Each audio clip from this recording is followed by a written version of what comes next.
I somehow came across this video of a tech CEO named Erin Valenti. She goes to an event in Los Angeles and has a major breakthrough of some kind. She calls her family to say, "It's all a game, a thought experiment. We're in the Matrix." And after that night, she disappeared. 5 days later, she is found dead in the back seat of her car. But nobody knows how she died or who killed her. She apparently passed away of natural causes. She worked on brain medicine, interface technology, which basically will make it possible in the future for your brain to hook up to a machine and to make it to where you could be anything you want to be. That's too far into the future to imagine, but basically you can live in whatever reality you prefer, as everything you touch, see, feel, and hear is just electronic impulses that your brain interprets.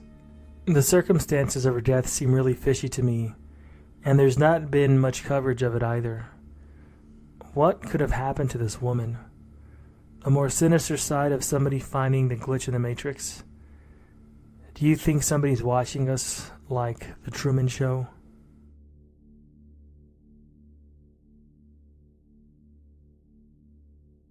Okay, so about a half hour ago I was downstairs outside of my house talking on the phone with my friend. The conversation went on for about 15 minutes before we said goodnight to each other and then hung up our phones. I stayed outside for 5 more minutes because it was really nice outside, and to be quite honest, I was finishing a stogie.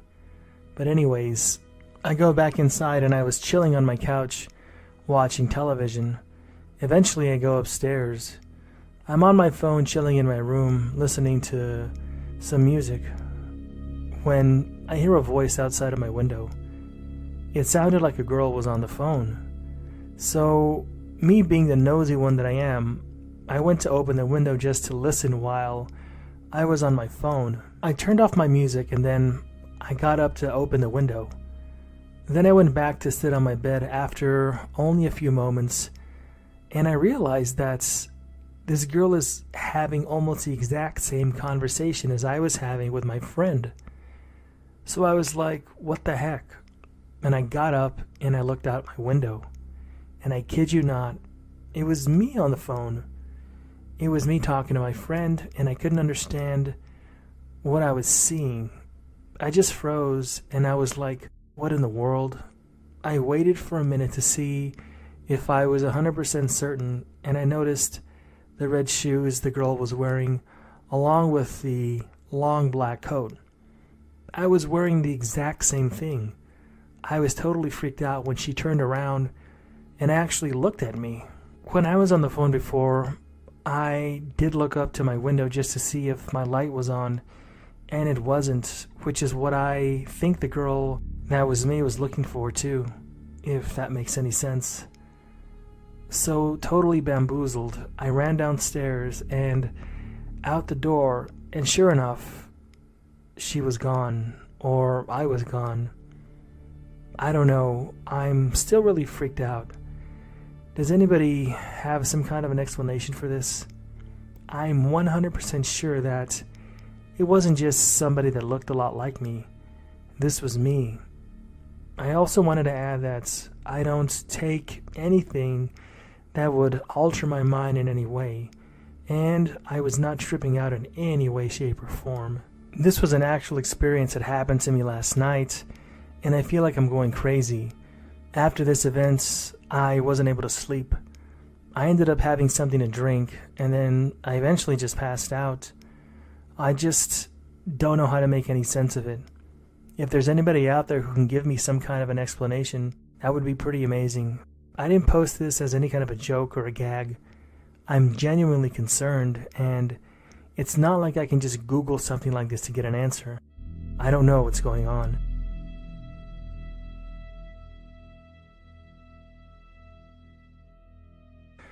About 4 years ago, I had a very weird experience that has stuck with me ever since.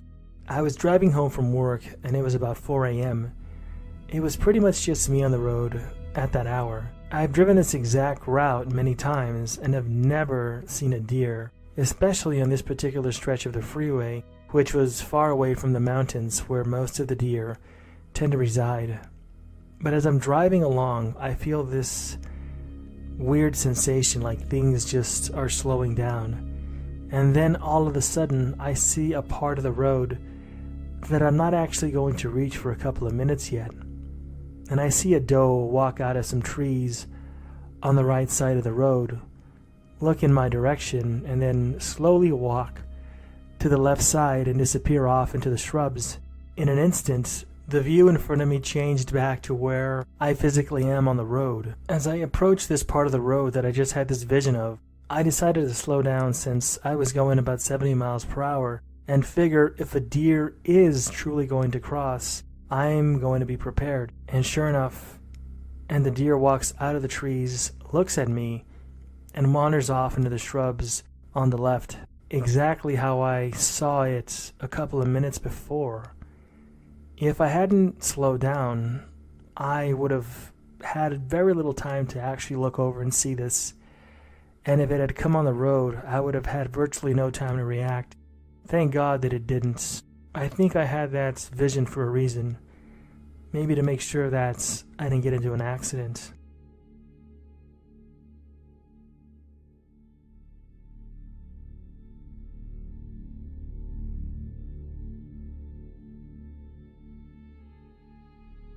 This happened about 20 years ago, and I still can't explain it.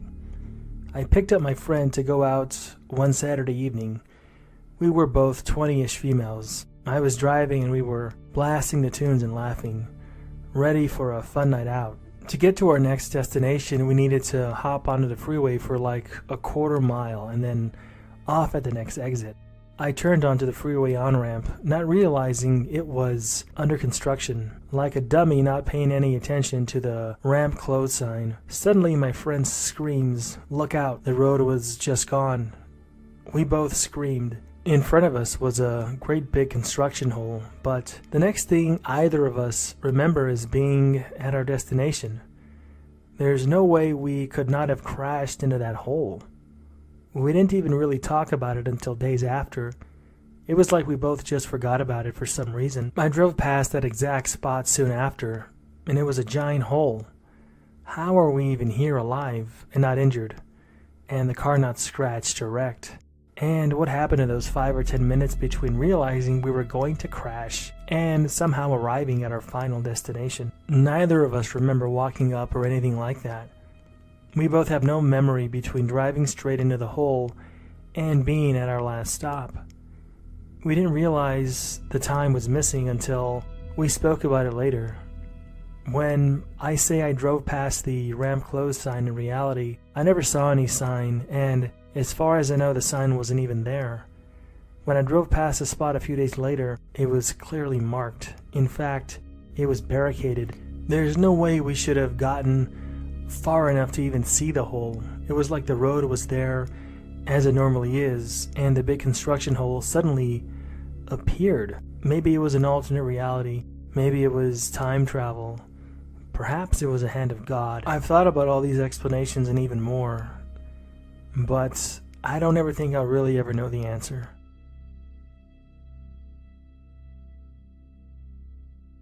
So, my school is really big, and my 5th period is on the top floor, which is the 4th floor. When you get up there, you can see a little platform. I have no idea why it's there, but I never really checked out to make sure I'm on the top floor, since it's the only floor you can see the platform on. Anyways, I got up there, saw the platform, turned to my right to go to my class, and realized that nothing looked similar, and I didn't see my teacher's giant flower decoration on the wall of the hallway. Obviously, I thought I was on the wrong floor, so I walked to the end of the hallway where there's another small stairwell that goes up one more floor and go to my class. But there were no stairs going up. I was on the top floor, but my class wasn't there. I walked out, and There was my teacher standing outside the class next to her giant flower decoration. Weird.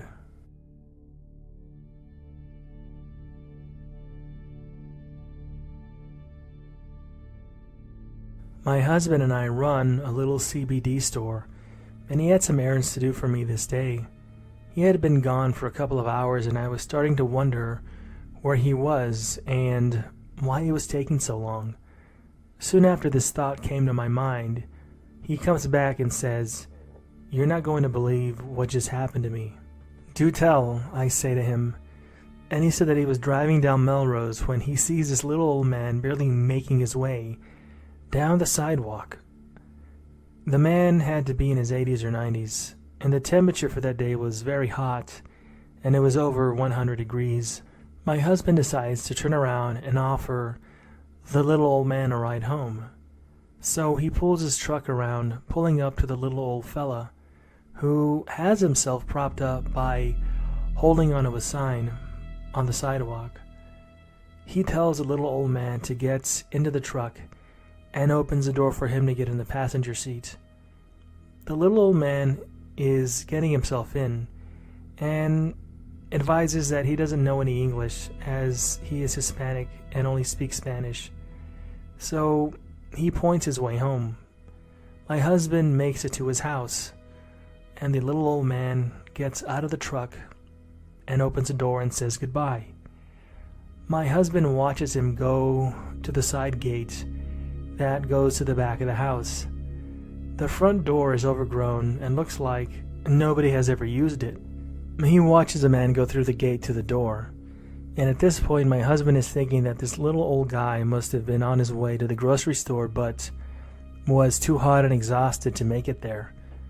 My husband goes to our home and packs a care package with a gallon of milk.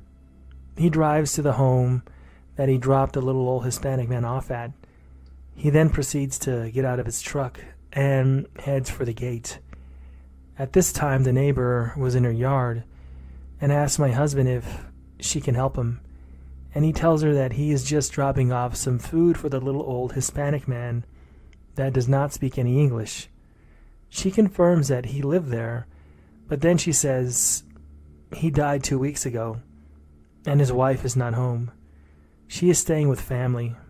My husband proceeds to argue that he just dropped off the man. He described him to the neighbor, and she says, "Yes, that's him." After my husband told me this, he was like, whoa. He didn't want to think about it anymore because it freaked him out so badly. He swears that it happened and is totally freaked out by it. I still think about it from time to time. I've even driven by that house myself, and nobody lives there. The neighbors look at me like I'm crazy as I drive by slowly, time and time again. The house is still there with nobody living in it.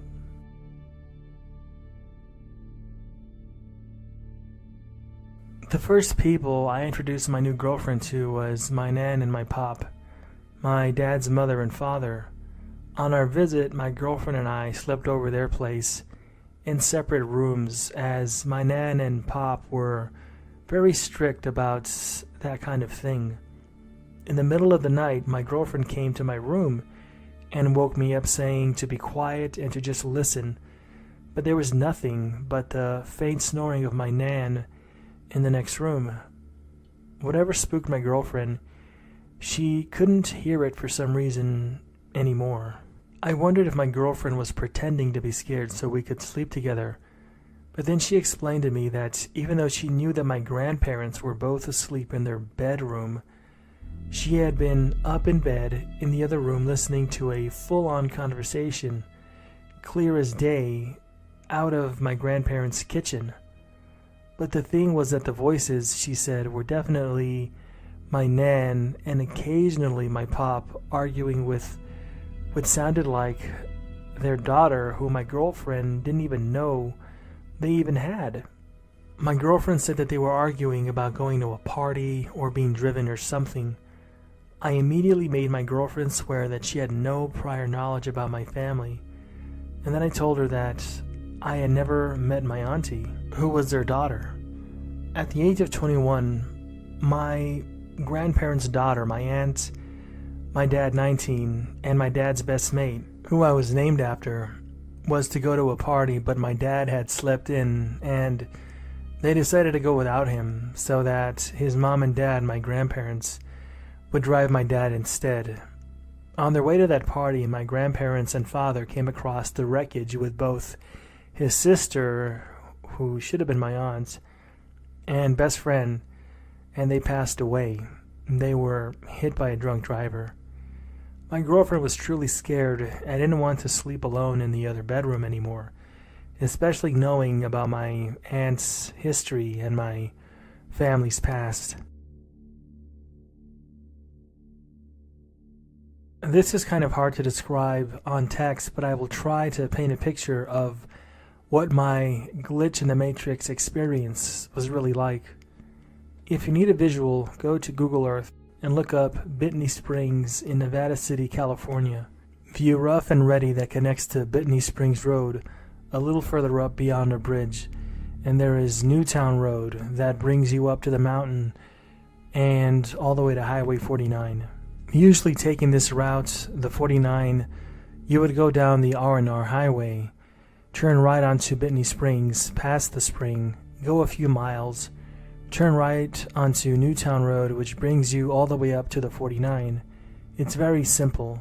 No circular road that brings you around to the Rough and Ready. So I was in my car, driving down Rough and Ready Highway. I come to a stop sign to turn right onto Bitney Springs Road. I turn right, past the spring, and go about a mile into the woods and come to a construction zone. It was a type with a flagger to move you once oncoming traffic passed. So I'm sitting at this construction site, and the man holding the stop sign is hiding behind his stop sign. I find this odd. A few cars go by. Everything is normal. Then he flips the sign to signal for me to go ahead.